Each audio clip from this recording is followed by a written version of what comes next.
We are really excited to share this episode with you. We had Bernie Morris was able to come in. She is the executive director of a local funding foundation, and Bernie shared some great information on granting, grant requests, and all things funding. Boy, listeners, you guys are in for a treat. This is a fun episode. Bernie's going to tell us a little bit about best practices on applying for a grant.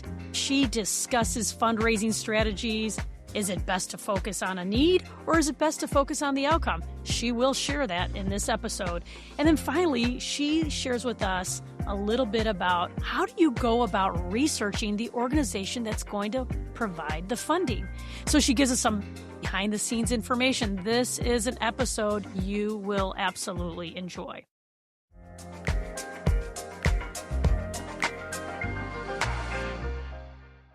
Welcome to the Blessings Broadcast. We're Barry Avey And Laura Berry. Each episode, we explore how faith and serving through medicine work together. Whether serving communities across the globe or right here at home. Thanks for joining us on this journey. So we're really excited that Bernie's agreed to join us on the podcast and share some of the information that she has from, again, being in that role of an executive director with a granting foundation. We're just going to jump right in, Bernie, and start asking questions. Is that all right? Welcome to the pod, Bernie. Thank you. Glad to be here. Okay, so, first, I think there's a lot of different ways to get funding. Some organizations may think, hey, there's only this way because that's what they do. Or they may think, well, there's only this way because that's what they do. But there's a lot of different ways to get funding. So I think that's, if you could just share with us kind of an overview of fundraising and some, like, what are some of the different ways organizations can gain funding? Yeah, I'd be glad to answer that. So first, you have your individual donors, which a lot of ministries just have specific individual donors. Sometimes you might have corporate donors. Those are good ways to raise funds. But then also there's events, and that can look like anything from like a banquet or a gala to a bake sale. And the only reason I mentioned bake sale is because I remember in March of 2022, when the Ukraine war started, there was a church in Kentucky raised $145,000. Wow. From a bake sale. That's a lot of cookies. That's a lot of cookies. I think they had 2,000. So maybe not that many cakes or cookies or whatever, but they really had a lot of funds come out of that. So not to neglect some of those things that you might think would be smaller in profit. Now, am I guaranteeing $145,000 from cookies? No, but it's still, it's still an option, like yard sales or. Some of it may be based on the scale of the organization as well. So if you're just needing a couple $1,000s to do whatever you're going to do, something like a bake sale or some other kind of local small fundraising like that might be appropriate. If you're needing $500,000 for your project, probably not the bake sale. Probably not the bake sale. No. Okay, well, great. And then also grants. So certainly, and those can be local, they could be private, they could be government. So a lot in the, grant making landscape in terms of fundraising. So with public grants, are those difficult to get, and are they difficult to deal with, especially like with Christian organizations? I think so. I think a little bit more difficult once that faith component is expressed. Some foundations and some public grant makers don't have that as a funding priority. In fact, exclude that from their eligibility criteria. So that could be a dissuader for sure. Some really good information. Yeah, it's really helpful to just kind of know just the lay of the land and providing that foundation for our listeners to understand sort of where we're going with this interview. But from a foundation's perspective, what signals that a ministry is trustworthy? It just seems like it would be so very difficult. But if you can just lend us some understanding of how you allow that to be part of the big equation. Great question, Laura. I function as a grant officer at times. And so I'm looking to see, is this organization credible? A lot of times that's their financial background. And sometimes organizations will be a little bit newer, and so they may not have longstanding history of secure financials that they can offer up. So then we look at leadership. What does their leadership in the organization look like? What's their mission look like? So I think they're ready when they have some solid finances and strong leadership. Is there a common mistake that you see through that process? You're like, gosh, I keep seeing this over and over again. Sometimes organizations won't be ready, but maybe they don't know that they're not ready. Yeah, it seems like organizations, a lot of times when you're within your own organization, it's hard to see how others outside may perceive you. And so you may think everybody should see us as ready to fly, and we're really not, but we can't see that yet. And I don't mean that about we, us at Blessings International. I mean we as a global we.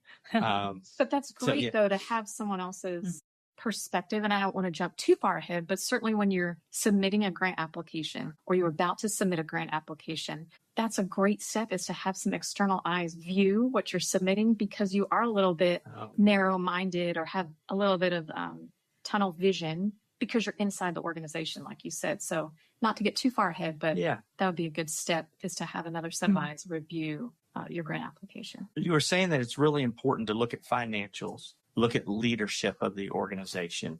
Do you ever feel like there's risk in what has been submitted to you, that maybe what they're presenting isn't really there? So let's say their financials look potentially really good, but they're only a year-old organization, and you're really wondering, how could you have this good of financials or this solid of financials with not history? I don't think I've come across that necessarily, but there are times where you're looking at something, you're reviewing it, and you're wondering, okay, is this actually what's happening? Is there a little spin on it? And so I will look them up on Facebook or what other social media platforms they have. Is what they're presenting to me inwardly also what they have facing outwardly, to make sure there's consistency in presentations. So, because they might want to kind of beef things up, make themselves look a little better than they are, so that they get what they need in order to do their programs. Yeah. So what are some important aspects that an organization should include when they're doing grant writing? You'll want to include the problem. So what is the issue that you're trying to address? You'll want to include the solution. What does that look like? And maybe some impact measurements. It's also a good idea, especially if you're applying for a grant through a foundation, you'll want to know what their eligibility criteria is and what's excluded. So if there's things that are excluded and you've got a certain program or project, make sure it's not in the exclusion, because you'll automatically be dismissed. And then if there are funding priorities that they have and you know what they are, make sure your program or project that you're applying for includes specific eligibility criteria in your program. So there may be a foundation that's got a grant that they're saying, we've got this available, but in their details of the organization, are you saying that maybe they exclude healthcare? They don't want anything to do with healthcare. So you should know that before you get into the grant application. So otherwise, you're doing a lot of work for no return. Exactly. There may be a little bit return, because the good thing about foundations is a lot of them will have some evergreen things that they're asking for, documents. So even though you may have applied and there's not going to be any outcome from that particular foundation, the work that you've built, you can save it and probably reuse some of those components. Is your experience with grant applications, do they usually walk the requester through the information that's needed pretty easily? Or is this something that the potential recipient just has to create out of the blue? Because you said there's things that are needed, like what the problem is and what the solution is. Are those already asked for in the application usually? Or is that just something you should know to be sure to include? For our foundation, we have a grant management software, and I think most foundations do. There's fixed questions that are very specific. That's helpful.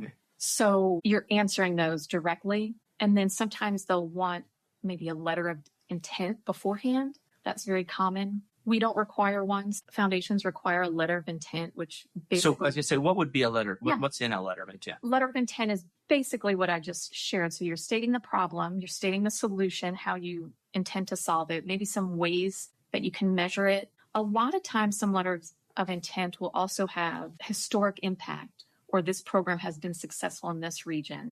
And then finally, an amount. Here's what I intend to ask for.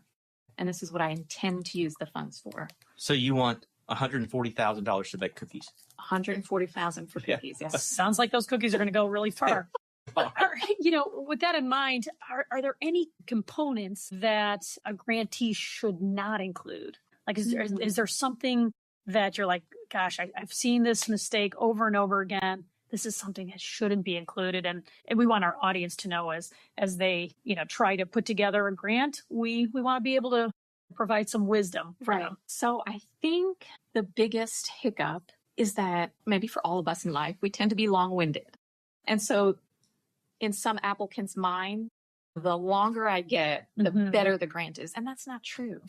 You can be succinct and still voice your impact and your cause in a way that resonates with the foundation. It almost sounds like there's some people who think if I write 2 pages on this one area, well, they're not going to read it, but they're going to think it's so important that it needed 2 pages. I'm just going to get the money. Maybe so, but that's not true.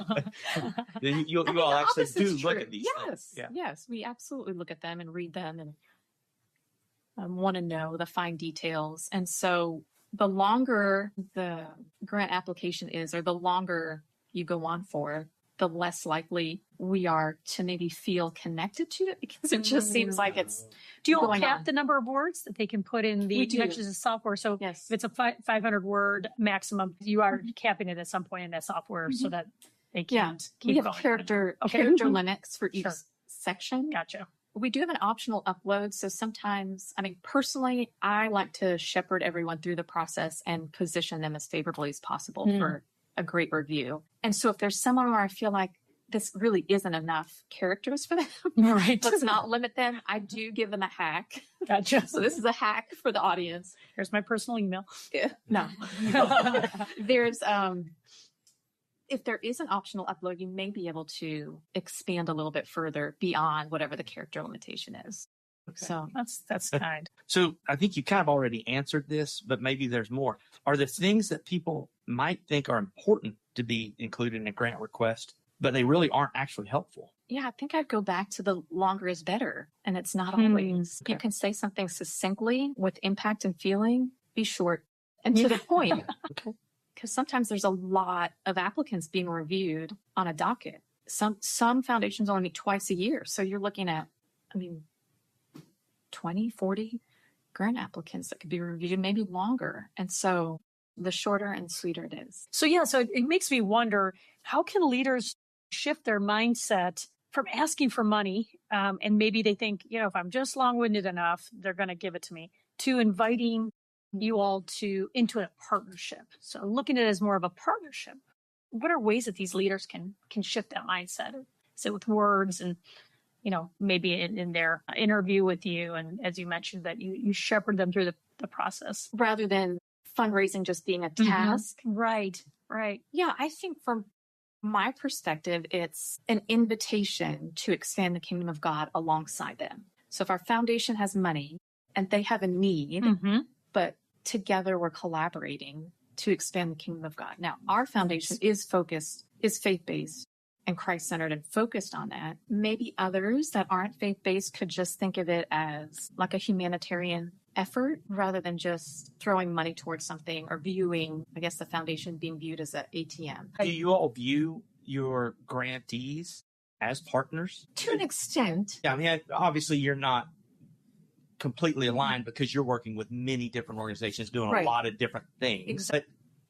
But is there a mindset with foundations that they, again, kind of consider themselves a partner? They're at least in this one task, they're aligned together to bring whatever the outcome is, rather than just, as you said, an ATM, just saying, hey, here's your money, go, good luck to you, be on your way.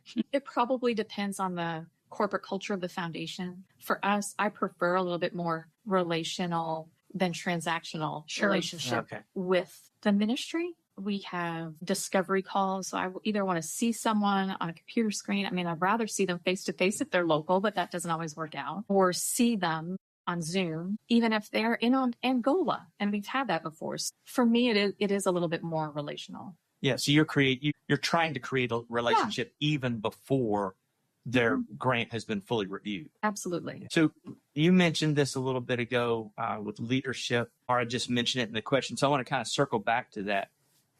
Early on, you'd said that if an organization didn't have financials, then you would maybe look to leadership as far as determining their credibility I don't know if that's the best word, but that's the word I'll use. How important is leadership character in funding decisions? I think it's immensely important because even before we get to that funding decision, there'll be a discovery call.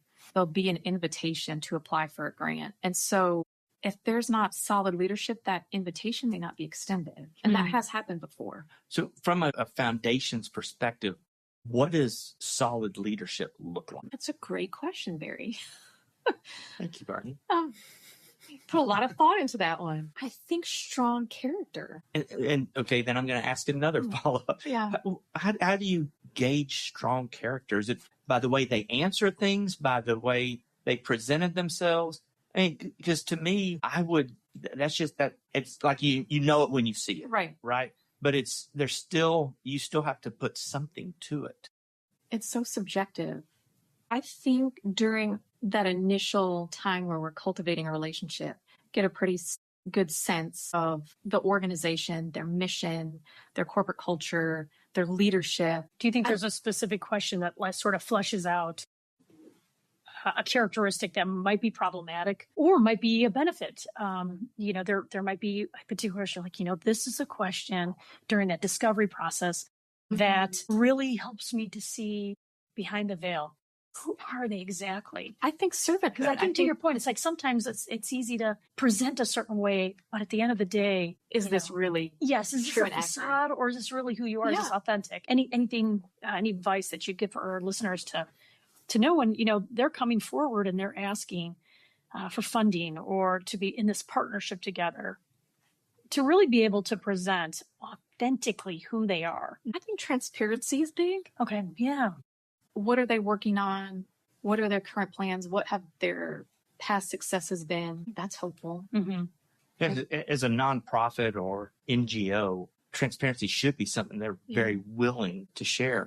You would think that, but you'd be surprised at people that apply for grants and say, it's our policy not to share. Yeah, imagine you have some pretty wild stories. I've got some wild stories, but so that's interesting from my perspective to ask for funds, but not want to have that level of transparency. That is very interesting. But it happened. So that would certainly be a turnoff then. That would be if there's something that would flag a request as a no, that lacking a level of transparency or asking for information and they say, we're not going to get it to you. Right. Or it's our policy as an organization that we don't share financials externally, it's very interesting to me to think you're going to put in a request for financing, but then not share transparently. Yeah, it may make you want to say, you know what, we're not going to share our financials either. Right. At least not with you. Certainly seems like a red flag to me. Yeah, that's just interesting. Yeah, gosh, I guess that, the work can get complicated at times. It can. Yeah.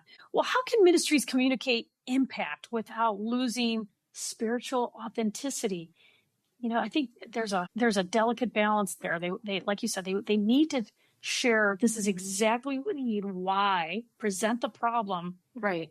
But how are you guys able to discern that spiritual authenticity? I think it's a difficult question, so I imagine our leaders would like to know kind of how to present themselves when they're, asking for funding. For us, we have a specific question on our grant application that says, tell us a little bit about the spiritual component to this project, program, operations, or whatever the request is for. And so I think applicants really need to share the spiritual transformation component of what they're doing so that there's a good sense, at least from our foundation, of how does this fit into our funding priorities on the spiritual side. But it can be tricky when you're very impact oriented and maybe you're just thinking in numbers. And so it's nice to have that data that's not just quantitative. Yes, we're going to impact 50 people this year or this month, but also what are we doing qualitatively? Explore that qualitative side. Makes sense. But remember the character limits.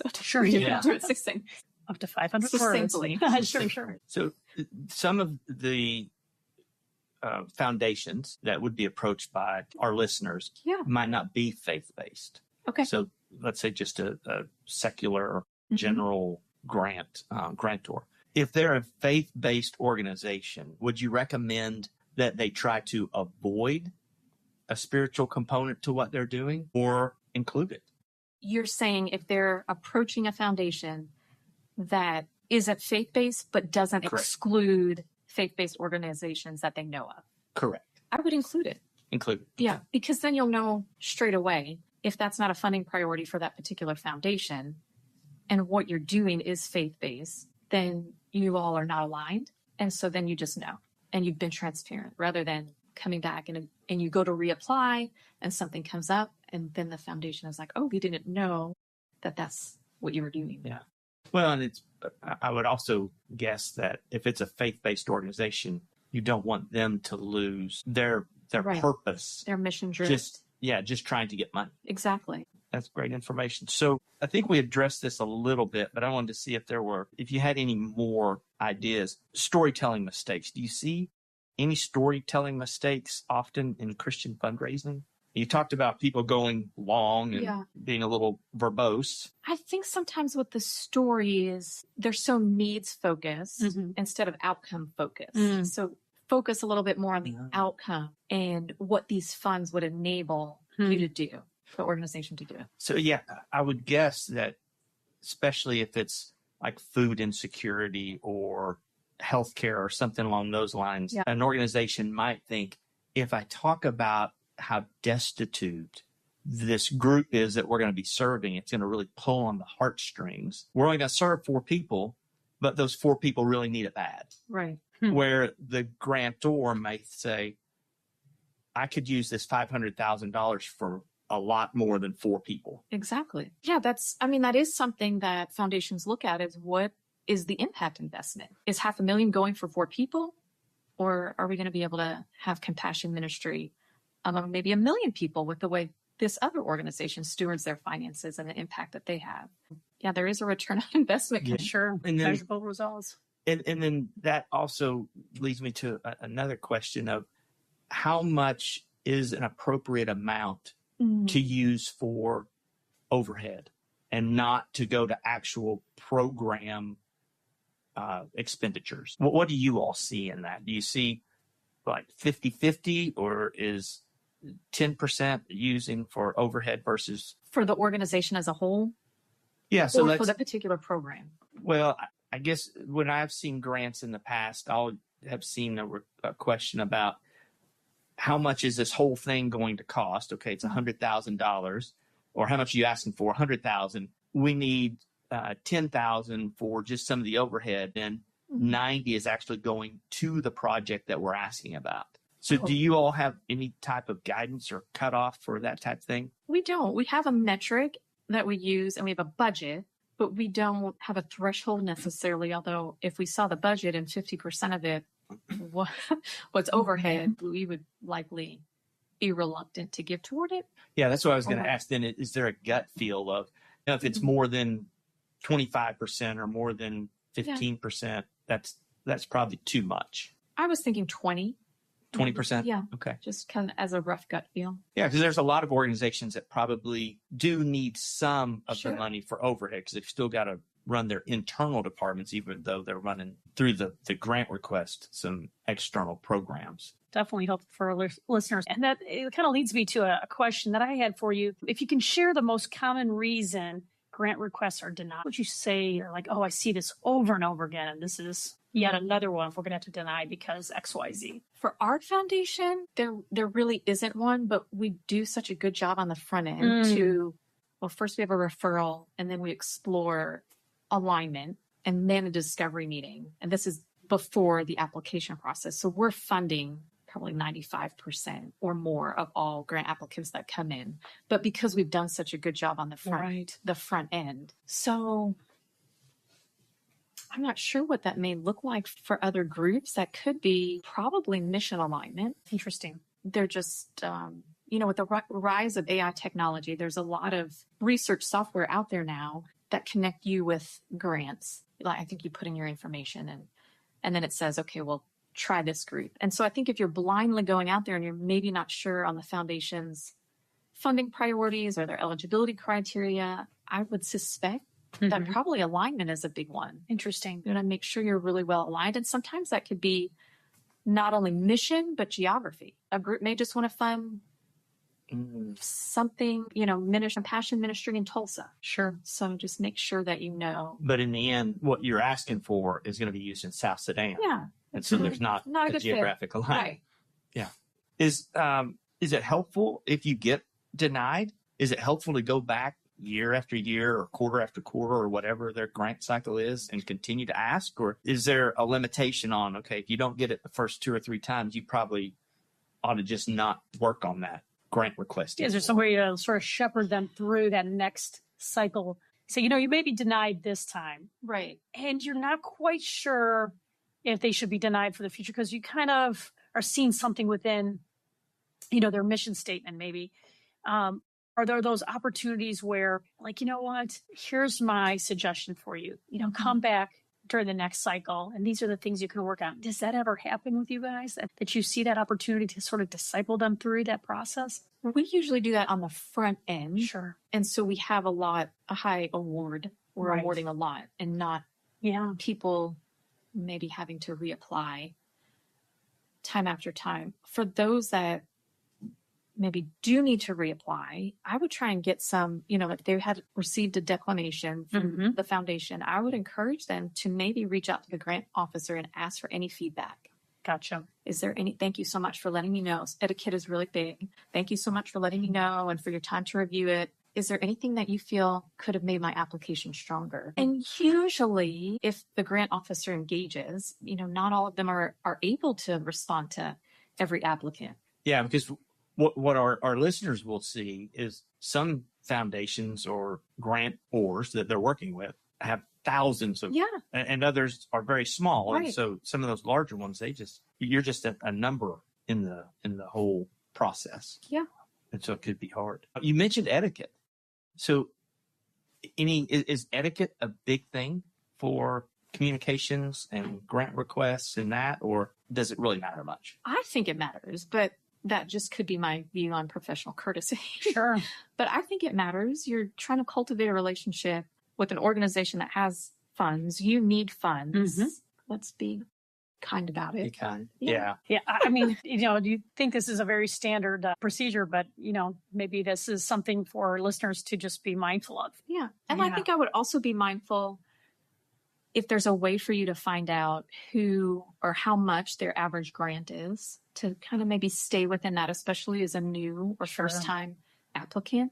See if you can find information on what their average grant size is, and maybe not ask for 10 times the average grant size. Is that information you mentioned earlier about AI and some programs where potential grantees could go find information? Is that where they would find something like that? They could find that. They could find that on the IRS website because private foundations will have to file their 990. And so they'll list who received awards. Okay. And so you can kind of review it. So there would be a little work, pulse. though, There would be a little bit of work to determine what that average is.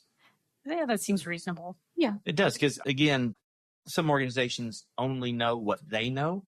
And when they're making a grant request, it's very important for them. And so they see it as very valuable, where the grantor may not have that much available to do, or that may just not be what they would typically want to do is that much that is being requested. But you brought up a good point about AI. And one way the listeners could use AI just to get themselves ready, is to go to Claude or go to ChatGPT and ask Claude or ChatGPT, how can I best prepare a grant application? Give me a few things to get ready, or programs and project, and they can name their organization and let ChatGPT or Claude tell you some things to start gathering, some things to start thinking about. You probably need your 501c3 letter of determination from the IRS. Make sure you know where that is. If you don't know where it is, who do you get it from? Probably the treasurer, maybe the corporate secretary. So you'll just want to start with some fundamental basics so that once you start applying for grants, you have a little bit of a file cabinet built out, and it's not just so overwhelming, but you've started a little bit of the framework. Yeah. That's terrific. Okay, I am dying to know the answer to this question, but what's the best ask that you guys have received in your time of providing funding for organizations? I'm just, I know you got some probably pretty good ones that I can share Yeah, without naming any organization name. Without disclosing anything. Right. It's an organization that does 3D printing for prosthetics for children. Oh, wow. Limbs. Yeah. Yeah. So interesting. So the impact is obviously important for that kid who's getting the prosthetic. In that kind of situation, is there a large number of impact as well? I think that's probably a smaller impact. So it may be a little bit more funds with a little bit less like life impact. So we see that. We also see that maybe when there's a sponsor a bed for recovering addicts, there will be a good amount of funds just to cover like one life. So we talked about return on investment. Yeah. And we're looking at impact investment, but we also recognize there's going to be programs or projects that are funded that will have a little bit higher dollar value, but fewer life impact. Right. So, but how do you measure the depth of that life though? Right. With that child who needs a prosthetic, I mean, that's, there's depth there. So there may be high dollars, but there's depth. So nuances within that measurement. So it was interesting. I was talking to an executive director of a recovery program, and the individual was fundraising for Adopt a Bed, like 1 year long, get this person in treatment. The executive director had gone through the treatment. So when you say, how can you measure the impact? It's pretty profound. You can't measure. That's powerful. Yeah. So they can really speak truly to the work that's being done. 100%. And that helps build the relationship. That helps build just your understanding of what the outcome could be for yet another. Right. I can think of 2 times where their individual fundraising have themselves been through the program. And that's just such a profound impact because you're seeing it and they believe in it so much that they're raising funds to help other people. Yeah. It's pretty special. Yeah, that's really neat. You've shared some great information, some great advice. Is there any other advice that as we've gone through this, you've thought, I really think this would be helpful for the listeners to know? Yes, I think starting with a foundation that you believe may align with whatever mission or cause the organization has, and then go to that foundation's website and learn and research about who they are, their funding priorities. When do they review grants? Is it twice a year? Is it once a month? Do they need a letter of intent? Or do you have a discovery meeting straight away? Try and figure some of those pieces of information out before you approach them. So you've done your homework and you're educated as much as you can be with the resources and tools that are available before approaching them. The listeners who would be wanting to do grants should really be almost as interested in who they're getting grants from as the grantors are interested in them. Yes, I think it really becomes a two-way street. Yes. It almost reminds me of applying for a job, if I could kind of use that analogy. Like, who is this company? So that's the foundation. Yeah. And then the listeners, who am I? What do I want? What am I trying to achieve through my organization? And is there a match? Can these things align and be paired up? And just like applying for a job, it's not going to be an overnight process. There are going to be several interviews or steps along the way. And just like you get denied on some jobs, you'll get denied on some grants. You will. Because you don't get every grant that you apply for. Right. And that's okay. That is okay. There's going to be other organizations out there that believe in your mission, that want to come alongside you and fund you. So you'll get a few no's along the way. Don't let that discourage you. If anything, that helps you improve your process of how to present yourself, especially if you are able to get feedback. Yeah. And they're able to share, the board really liked this. They weren't sure about that. Or maybe your ask amount was too high. Or maybe they wanted to see more years of XYZ. All of that will help you. So even the no's will help you get to a yes. Yeah, that's great information. So one of the things as we kind of wrap up our time here, one of the things we always like to ask our guests is there an impactful Bible verse or an important Bible verse for the person that we're visiting with? Here at Blessings, our Bible verse that we go off of is Hebrews 6:14. Surely blessing, I will bless thee. And so it was just something so that we continue to keep that faith component in our broadcast, that we just like to visit about. Perfect. Yes. Thank you for asking. I have one. I'd be glad to share it. Ephesians 3:20, which says, God is able to do immeasurably more than all we ask or imagine. And I love this verse. It's my soapbox because Preach it, sister. I will. Thank you for the invitation. I will take you up on it gladly. I truly believe that the greatest nation on the earth, the absolute greatest nation on the earth, is your very own imagination. And so I'm reminded of that. And I see God come along Abraham when he tells him he's going to be, have all of these descendants. And he takes them out, right? And he shows them the night sky. And he shows them all the stars. Like he is encouraging. The Lord is encouraging. Use your imagination. Try and envision that. Try and entertain that.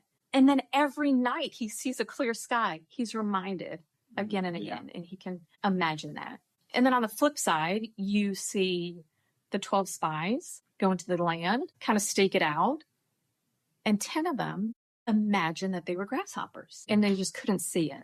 But Joshua and Caleb imagined the promised land and what could come of it. And so I think my encouragement would be for the leaders and the ministry that fundraising will come in many ways as they're trying to fulfill their cause and have operational funds for their mission. And so invite God to give you imaginations and witty ideas. How do we get these resources? How do we steward them? And it may not be a $145,000 bake sale, but it could be something that's way outside the box. And so that's my soapbox. Yes. Well, I will stand on it. Just like the 12 wasn't just the 12 that went in to spy out the land. Yeah.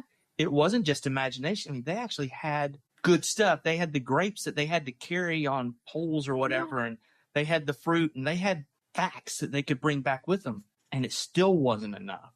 So for those that are doing grants, use your facts and your imagination, and when you know something's going to work, use it. And when you get that feedback, use it, and then let God do the rest. Amen. Bernie, thanks for joining us. This has been such a delight to have you here, have you sharing with our listeners. And we just really appreciate, just all the great wisdom that you gave our listeners and just allowing us to be on this journey with you. Thank you so much for being with us at the pod. Thank you so much for having me. Absolutely think I have the best job in the world because I get to help so many amazing missions around the world and give away someone else's money. It's like, how's it get any better? A win-win. Thanks for listening to the Blessings Broadcast, a ministry of Blessings International. If this episode encouraged you, share it with a friend or leave a review. Together, we can strengthen faith-based medical missions around the world. Learn how you can partner with Blessings International at blessing.org.